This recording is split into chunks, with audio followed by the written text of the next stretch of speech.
सुरू करायचं आपल्याला. तर कसं आपण गोष्टींपासून झालो, मी कापूस कोंडायची गोष्ट काय म्हणते आणि एक न संपणारी गोष्ट.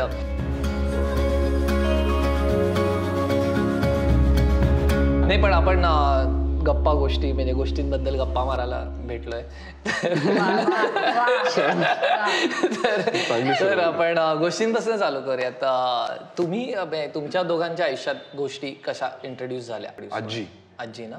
हो, माझ्या मते कॉमन आहे ना. हा सेम, मला पण आजी हे गोष्टींचं इंट्रोडक्शन आहे. गावी बाहेर खाटेवर तिथे आणि मायथॉलॉजिकलच का सांगतात गावात. हा, ते एक आहे की मी पण खूप रामायणातल्या वगैरे गोष्टी वगैरे ऐकल्यात. कारण बहुतेक मेन पुस्तक किंवा ग्रंथ जे ते वाचायचे ते सगळे धार्मिक होते, त्याच्यामुळे असेल. माझ्या इथे मला तसंही नाही वाटत, कारण आमच्या इथे तसं वाचन वगैरे माझ्या आजीचं काही असेल असं नव्हतं.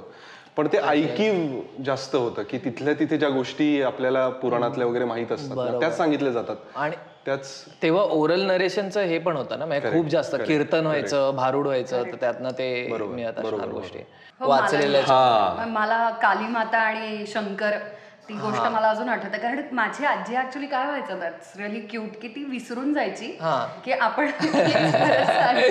त्यामुळे एव्हरी डे ती सेम सांगायची रे. त्यामुळे तो एकच एपिसोड आपण परत परत अडकते की नाही कॅसेट, तसं व्हायचं. त्यांच्याकडे जरा एक म्हणजे लिमिटेड असं काहीतरी असणार ना, तोच. पण मला वाटतं मला महाभारत किंवा या पुराणातल्या गोष्टी तिथूनच इंट्रोड्यूस झाल्या किंवा तिथूनच नंतर आपल्याला ते अरे हो हे ऐकलेलं आहे. आणि त्यामुळे कदाचित कधी महाभारत रामायण म्हणजे मला असं वाचावं असं नाही वाटलं. म्हणजे एक आहे अर्थात आपण रामायण सागरचं बघितलं तर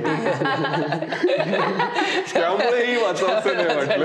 पण इतके वेळा ऐकलं येते की ते ऐकण्यातच मजा येते. म्हणजे ते समहाऊ मला असं नाही वाटलं की बसून ते एकदा चाळावं, कारण काय ते ऐकण्यात कोणीतरी सांगण्यामध्ये पण एक मजा आहे. मला एक असं विचारतं की तुम्हाला पहिल्यांदा गोष्टी म्हणजे ऐकण्याची आवड कुठून लागली आपल्याला माहिती आहे, पण गोष्टी ओव्हरऑल गोष्ट सांगणे, गोष्ट अनुभवणे ही आवड कुठे चालू झाली? म्हणजे काही असा एक पॉइंट आहे आयुष्यात की जिकडे असं वाटलं की अरे इथपासून मला?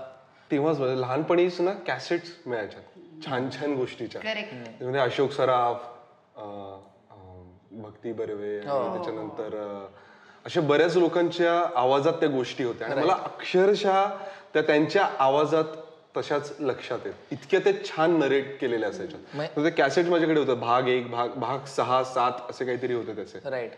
पण म्हणजे हे इंटरेस्टिंग आहे की आपण दोन्ही पहिला इंट्रोडक्शन्स आपल्या गोष्टींना आणि ओव्हरऑल स्टोरी टेलिंगला हे ऐकणं आहे. करेक्ट. पण माझं पूर्ण शिक्षण बारामतीला झालंय, तर तिथे आमच्याकडे गल्ल्यांमध्ये तो बायोस्कोपवाला तो डबा घेऊन यायचा आणि त्या डब्यामध्ये तोंड घालून सगळं बघायचं.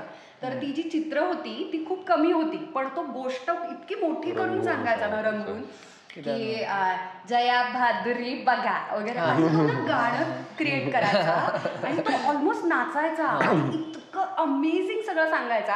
आय थिंक अर्धी त्याची गोष्ट तर सिनेमांमधली वगैरेच असायची, पण ते मी वाट बघायचे की तो कधी येईल आणि मला ते कधी नवीन गोष्ट आता बघायला मिळेल.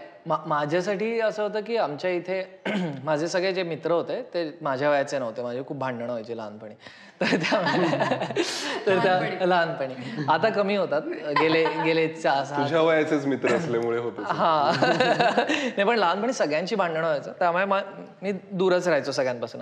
तर माझे सगळे जे मित्र होते ते दुकानदार होते, म्हणजे खाली एशियन पेंटचं दुकान होतं, एक साडीचं दुकान होतं आणि असं. तर तिथे आणि पूर्वी असं काही गर्दी नसायची पुण्यात, त्यामुळे लोक दुकानाच्या बाहेर असे पडीक गप्पा मारत चहा पीत बसलेले असायचे. तर तिथे मी जाऊन बसायचो. तर आता त्यांनी मला एंटरटेनमेंट दिली पाहिजे. लहान मुलगा आलाय आपल्याकडे तर त्यांची जबाबदारी होती दुकानदार होते म्हणून त्यांनी काहीतरी दिलं पाहिजे. अरे पण दिली पाहिजे असं जबाबदारी होती की लहान मुलगा येऊन बसलाय तर ते मला गोष्टी सांगायचे आणि त्यांच्या गोष्टी अशा गोष्टी नव्हत्या म्हणजे की पंचतंत्रातल्या किंवा रामायण महाभारतातल्या. ते किस्से सांगायचे पण गोष्टीच्या स्वरूपात, की आमच्या गावी एकदा असं असं झालं होतं आणि मग आम्ही इथे गेलो तिथे गेलो. तर ते जे नरेशन, तर तिथून कुठेतरी मला ते आवड सुरू झाली.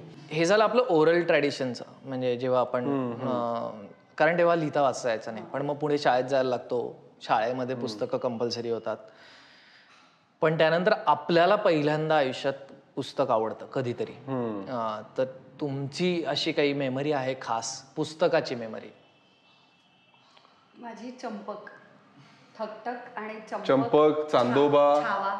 छावा पण यायचं माहितीये ना, प्रबोधनीचं. हो, पुण्यातच असायचं. हा, मग म्हणून मला माहित नाही. म्हणून मला माहित नाही. पण हे ठकठक वगैरे, दीपू दी ग्रेट वगैरे सगळं असायचं त्याच्यामध्ये, चांदोबा वगैरे. तू फास्टर फेणे आणि या सगळ्या गोष्टी नाही, वाचल्या? फास्टर फेणे पण परत फक्त पुण्यातच आहे. पण चंपक वगैरे वाचलंय? चंपक सगळे वाचलेले मी, चंपक, चांदोबा. त्यातले 2 किस्से असे होते की मी आहे ना, सुपाटी वगैरे. आता मी इंग्लिश मीडियम मध्ये गेलो, माझा जरा वेगळा असणार. नाही, सुपांडी वगैरे. पण मला त्यातलं वाचता नाही यायचं, मी चित्रच बघायचो, त्यात छान चित्र असायची. मी हे मला विचारायचं, 4थीत का 5वीत होतो तेव्हा मी आजारी पडलो होतो, मलेरिया का काहीतरी झालं होतं. मला ऍडमिट केलं होतं हॉस्पिटलमध्ये. तर समोर एक स्टॉल होता, त्याच्याकडे कॉमिक बुक्स असायचे सगळे. तर माझ्या आईने डील केली होती त्याच्याबरोबर की ते डील केली होती की 2 रुपयाला एक पुस्तक वाचून परत करणार. तर त्याने ओके म्हटलं. पण मी दिवसाला 15 ते 20 कॉमिक वाचायचो.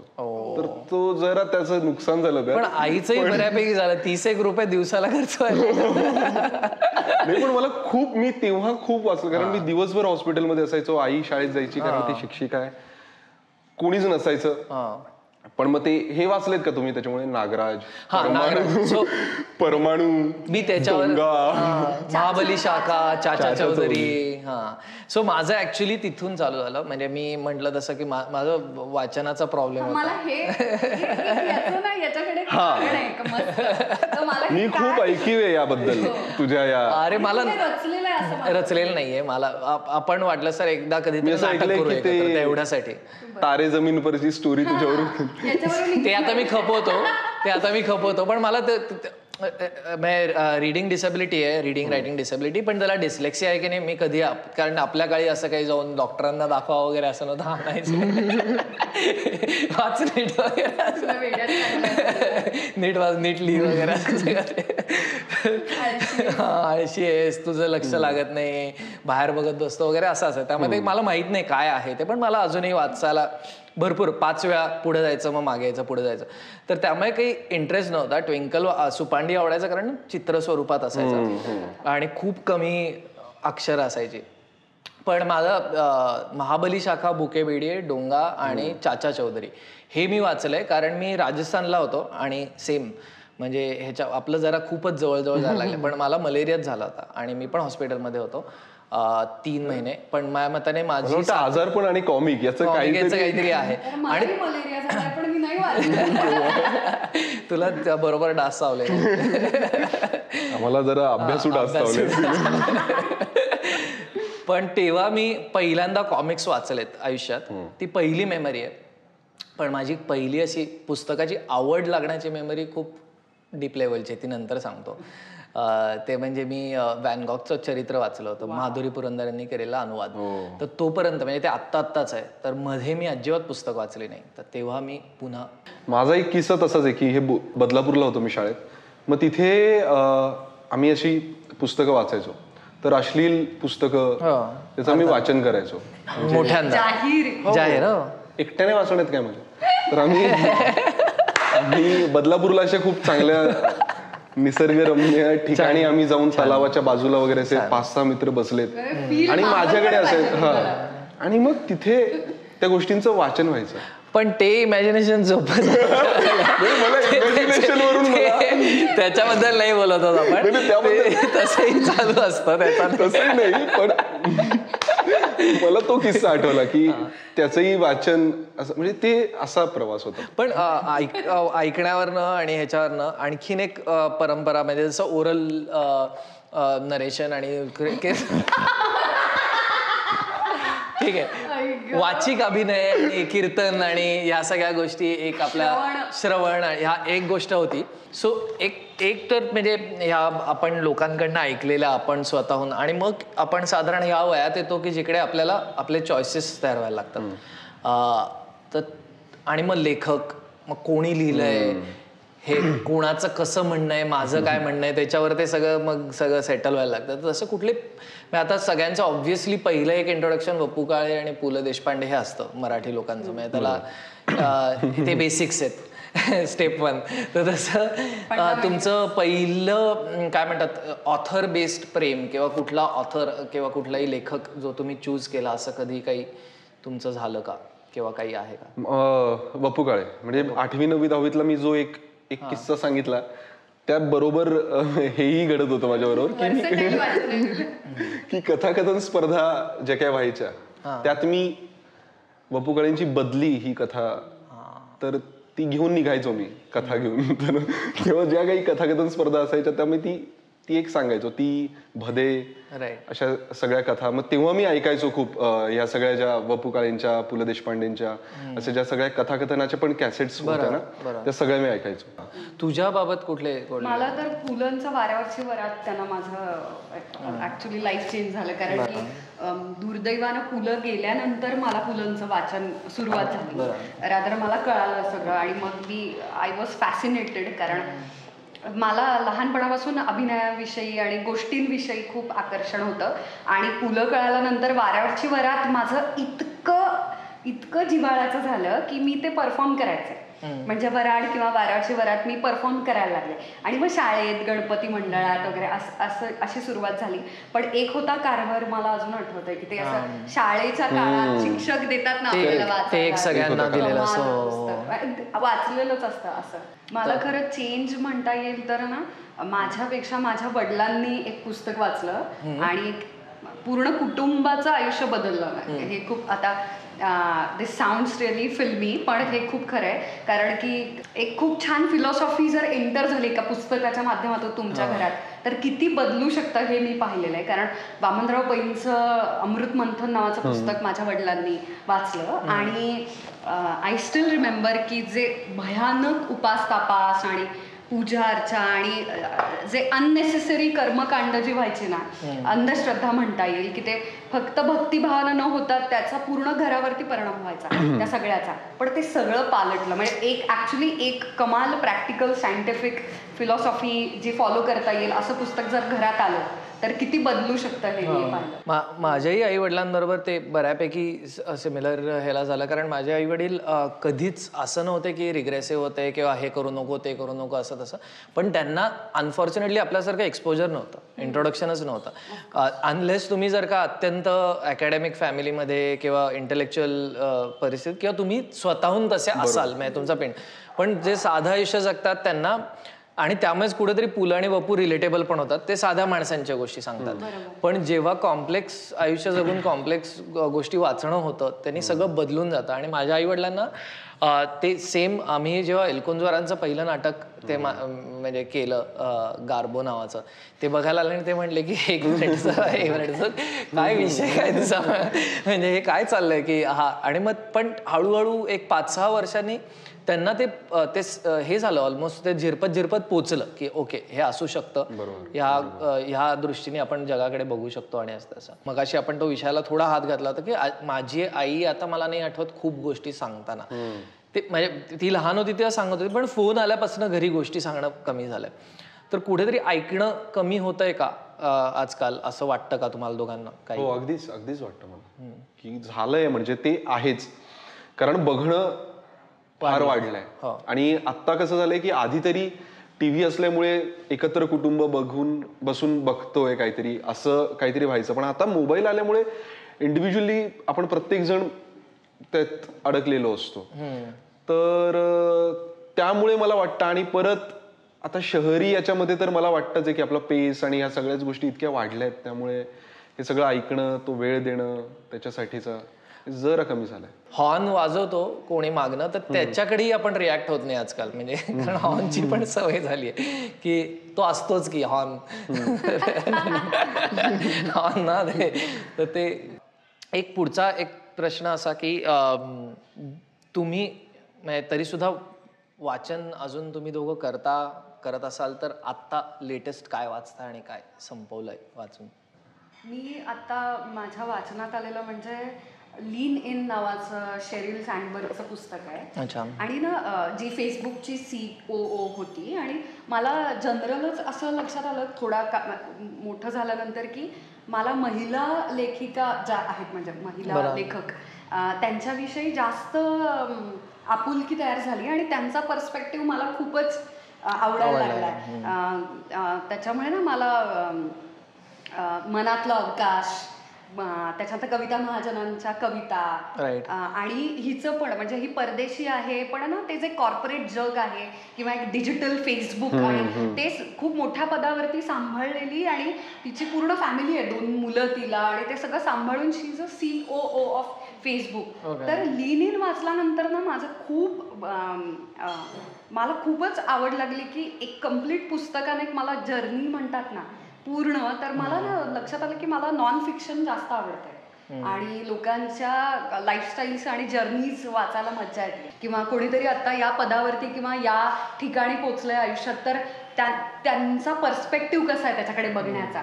आणि स्पेशली जर ती स्त्री असेल ना तर खूप, कारण की ना खूप कॉम्प्लेक्स असं मला वाटतं असं स्त्रीचं ब्रेन असं. आणि त्यांनी लिहिलेल्या गोष्टींमधून सुद्धा तसंच आता सुनीताबाईंचं पण पुलंकडे बघण्याचा दृष्टिकोन, तर आपण फक्त पुलंच पाहिलेलं आणि वाचलेलं असतं किंवा ऐकलेलं असतं, तर ते मनातलं अवकाश तर त्यांचं आणि पुलंचं पहिल्यांदा भेट त्यांची कधी झाली आणि त्यांचं लग्न कसं ठरलं, तर मला असं झालं की पुलंनी कसं फ्लर्ट केलं असेल ना त्यांच्याबरोबर, म्हणजे इतकं इंटरेस्टिंग आहे ना. तर ते एका बाईच्या पॉइंट ऑफ व्ह्यूनं बघायला वाचायला खूप मजा येते.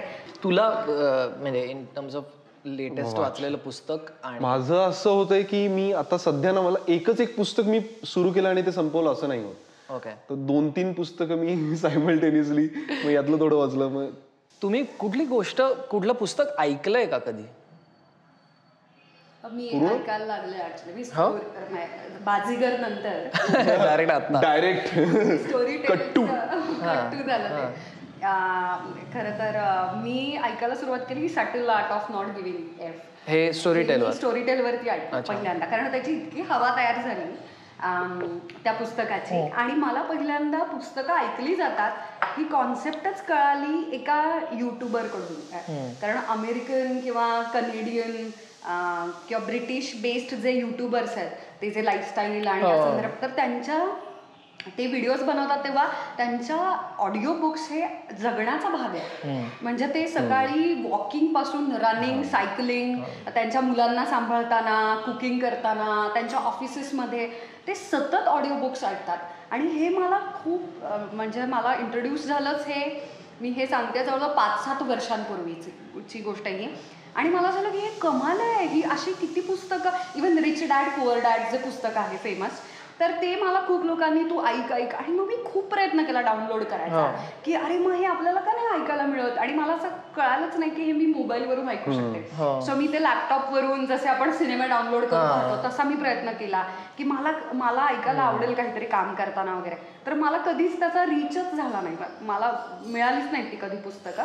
आणि मग डायरेक्ट स्टोरीटेल आलं आणि मग स्टोरीटेलमधलं मी सटल आर्ट ऐकलं पहिल्यांदा. आणि मग माझ्या लक्षात आलं की ऑडिओमध्ये ते 5 तासाचं पुस्तक आहे आणि मी 1 गो मध्ये ऐकून टाकलं पुणे मुंबई. आणि मग मला त्याचा आवाका कळाला की अशी कित्येक पुस्तकं मी ऐकू शकते जर मी प्रवासामध्ये त्याचं, कारण की वाचताना मी प्रवासामध्ये नाही वाचू शकत, ते हलतं आणि मग कसं पूर्ण मोशन सिकनेस सुरू होतं. मी वाचूच नाही शकत.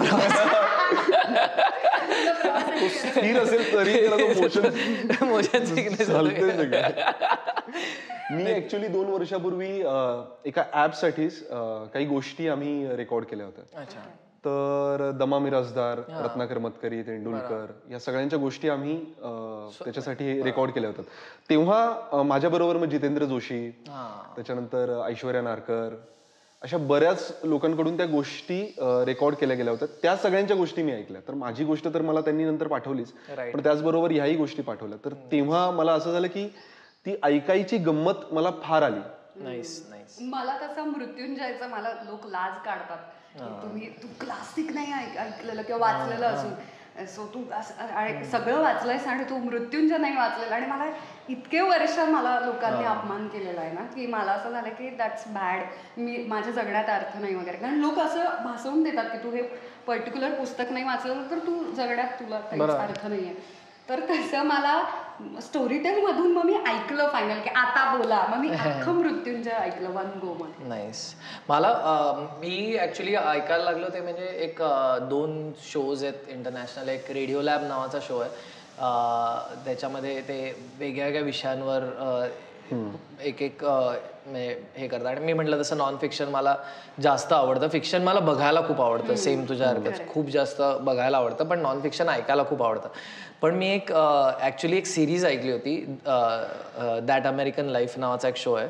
तर त्याच्यामध्ये सिरियल नावाची एक सिरीज आहे आणि इट्स इंटरेस्टिंग.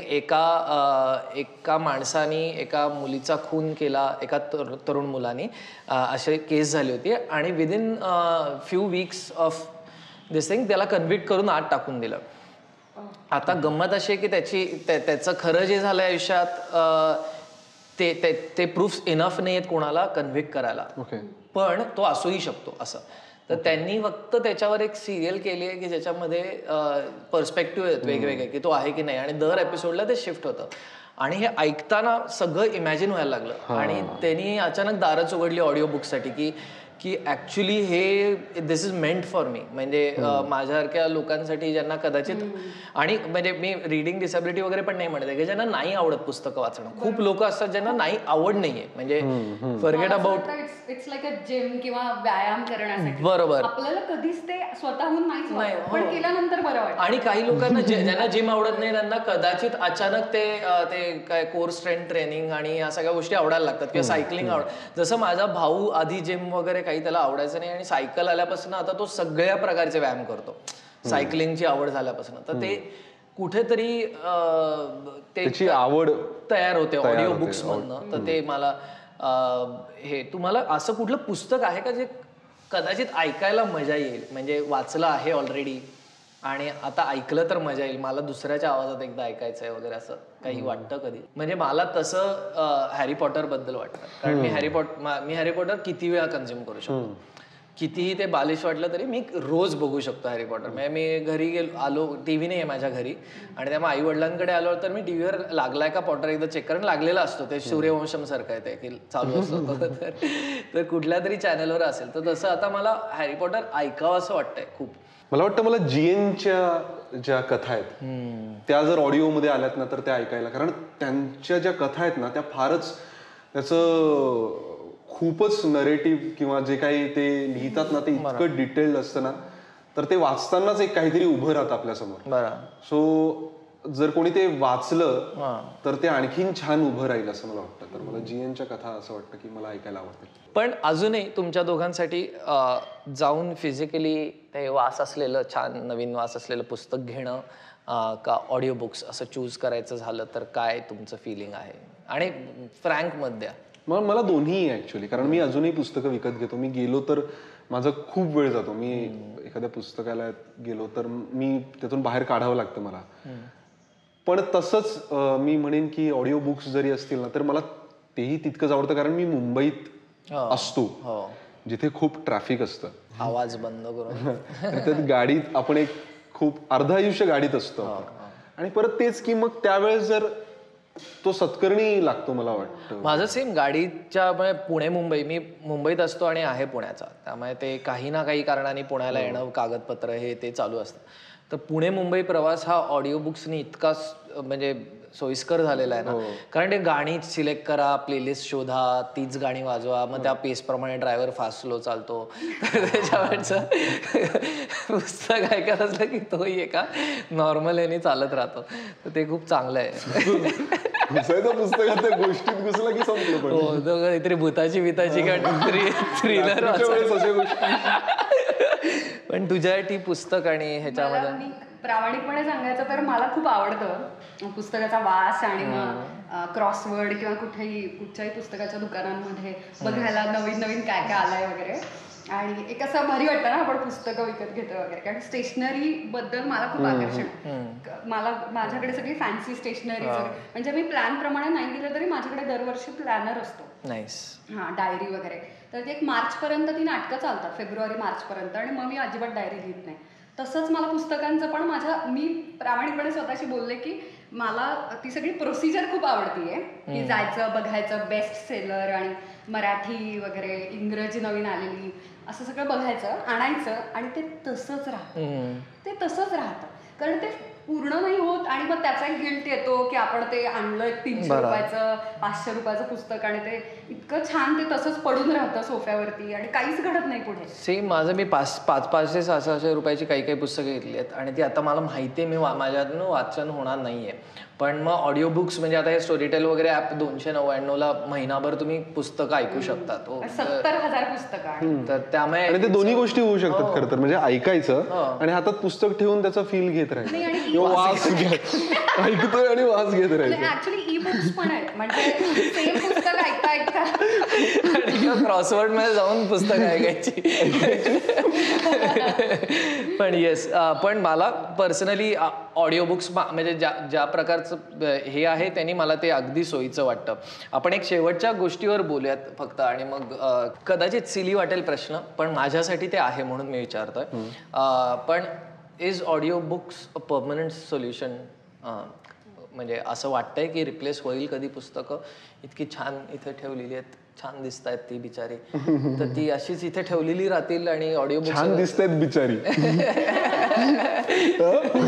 इथे तू खरं सांगून टाकलंस. रे माझ्या दृष्टीने रे नाही मला नाही वाटत असं होईल आणि असं नाही व्हायला हवं असं मला वाटतं. पण मला असं वाटतं की हे कुठच्याही माध्यमांचं जे आपण तुलना करतो ना की अरे आता नाटकाने सिनेमाने नाटकाला रिप्लेस केलं माध्यमांची तुलना केली ना की होऊच शकत नाही कारण त्याचं वेगळं काय शब्दांची ओळख पण येणार आहे शब्द दिसणं व्हिज्युअल असं कधीच नाही होऊ शकत बिकॉज ते रिप्लेसच नाही होणार. नाही पण म्हणजे फक्त ऑडिओ बुक्स नाही एक मोठा भाग त्यातला ते जे आजकाल डिजिटल बुक्स असतात किंडल आणि हे सगळं तर त्याचाही एक मोठा परिणाम होतोय आणि बरेच माझे मित्रमैत्रिणी आता तिकडे शिफ्ट झालेत की ते पुस्तक पण तरी दुसरीकडे असे हार्डकोर बुकवर्म्स आहेत म्हणजे जे पुस्तकाशिवाय जगू नाही शकत. पॉला माझी पार्टनर आहे ती अजिबात जगू शकत नाही पुस्तकांशिवाय तर तसं ते इररिप्लेसेबल आहे असं आपण म्हणायला हरकत नाही. हो कारण मला असं वाटतं की पर्याय आलेत ना कोणाला आता एखादं आवडीचं पुस्तक आहे क्लासिक्स असतात जे तर ते ज्याला वाचावंसं वाटतं जसं पॉला आहे तर ती विकत घेऊन वाचणार. माझ्यासारखी जी आहे की मला माहिती आहे की मी सुरू करणार आणि मग ते कम्प्लीट नाही करू शकणार त्याच्यापेक्षा मी प्रवासामध्ये शूटिंग्समध्ये किंवा इवन स्वयंपाक करताना मी मोठ्यानं स्पीकरवरती मोबाईलवरती लावून मी पुस्तकं ऐकत असते ऑडिओ बुक्स. तर माझ्यासाठी ते पूर्ण करणं मला असं वाटतं की मला माझ्या वाट्याला भरपूर पुस्तकं यावी तर माझ्यासाठी ऑडिओ बुक हा खूप छान माध्यम आहे ऐकण्याचं त्यामुळे मी त्याच्याकडे वळेल. मला असं वाटतं की कुठचं माध्यम कशाला रिप्लेसच नाही करू शकत. कोएक्झिस्टन्स हा म्हणजे सगळ्यात उत्तम मार्ग आहे त्यामुळे दोघांनी राहावं छान. पण मी तुला माहितीये माझ्याकडे अनफॉर्च्युनेटली मी एवढं बोलतोय असं हे तरी मी तुझ्यासारखं अजूनही तू जो पूर्वी करायचीस तसं एक एक पुस्तक शोधून डाउनलोड करून करत आहे. तर तुला तुझ्याकडे जर का ऍप असेल तर तू दाखवू शकतेस की म्हणजे ऍप स्टोअर मध्ये जायचं ऍप स्टोअर मध्ये गेल्यानंतर तिथे स्टोरीटेल ऍप आहे आणि इंडिया तुमच्या कंट्री प्रमाणे सिलेक्ट करून डाउनलोड करायचं आणि लॉग इन म्हणायचं आणि बँक डिटेल्स ते विचारतात पण लगेच पैसे जात नाही. येस आणि दिल्यानंतर 14 दिवसांची ट्रायल फ्री आहे. आणि ती झाल्यानंतर कितीही वाचू शकता 70,000 पुस्तकं तुम्हाला ओपन होतात मराठी इंग्रजी सगळ्या भाषांमधली. आणि मग लॉग इन केल्यानंतर बँक डिटेल्स दिल्यानंतर तुम्ही बुकशेल्फ मधून ऑफलाईन सेव्ह करू शकता. सो जेव्हा रेंज नाही आहे तेव्हा पण तुम्ही पुस्तकं ऐकू शकता.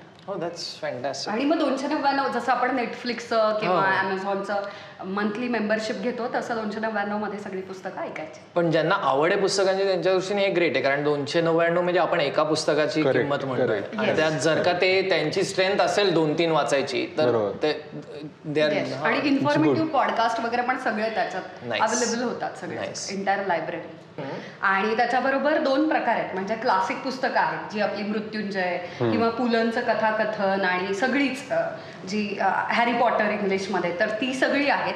पण त्याच्याबरोबर ओरिजिनल्स नावाचा प्रकार आहे जसं नेटफ्लिक्सचं की तुम्ही नेटफ्लिक्सवरती ब्रेकिंग बॅड जसं क्लासिक्स त्यांनी ऑलरेडी एक्झिस्टेड विकत घेतलं आणि आता ते नेटफ्लिक्स प्लॅटफॉर्मवरती दिसतंय. पण नेटफ्लिक्स ओरिजिनल सिरीज पण आहेत फॉर एक्झाम्पल स्ट्रेंजर थिंग्स. हा तसंच इथे खास रायटर्स कडून ऑडिओ फॉर्मॅटमध्ये पुस्तकं लिहिली गेली आहेत. म्हणजे कश्मकश किंवा करसाळ किंवा मी आवाज दिलेलं, प्लीज ऐका, पेटलेलं मोरपीस नावाचं पुस्तक आहे. आणि कमाल कमाल, मी आवाज दिलाय म्हणून नाही, ते लिहिलंय इतकं नावच पेटलेलं मोरपीस. आणि एका ग्रामीण भागातल्या लेस्बियन कथेवरती ते आहे, त्याच्यामुळे ते फारच कमाल आहे. आणि ते त्याच्या काळाच्या खूप पुढे जाणारं पुस्तक आहे. तर ही सगळी अशी ओरिजिनल्स आहेत जी फक्त एक्सक्लुसिव्हली स्टोरीटेल ॲपवरती अवेलेबल आहेत. नाईस. तुम्हाला आमच्या या गप्पा, आम्ही हा केलेला व्हिडिओ जर का आवडला असेल तर तुम्ही प्लीज लाईक करा, सबस्क्राईब करा आणि शेअर करा हा व्हिडिओ जास्तीत जास्त लोकांना. आणि नसेल आवडला तरी सुद्धा करू शकता तुम्ही. काय हरकत नाही, आपलं एक बटन तर दाबायचं असतं. आणि प्लस तुम्हाला जर का कुठली पर्टिक्युलर ऑडिओ बुक्स ऐकायची असेल तर कमेंट्समध्ये तुम्ही खाली लिहा की आम्हाला हे ऑडिओ फॉर्मॅटमध्ये ऐकायला आवडेल, आम्हालाही त्याच्यातनं फीडबॅक मिळेल. आणि ऐकत राहा, ऐकाल तर वाचाल.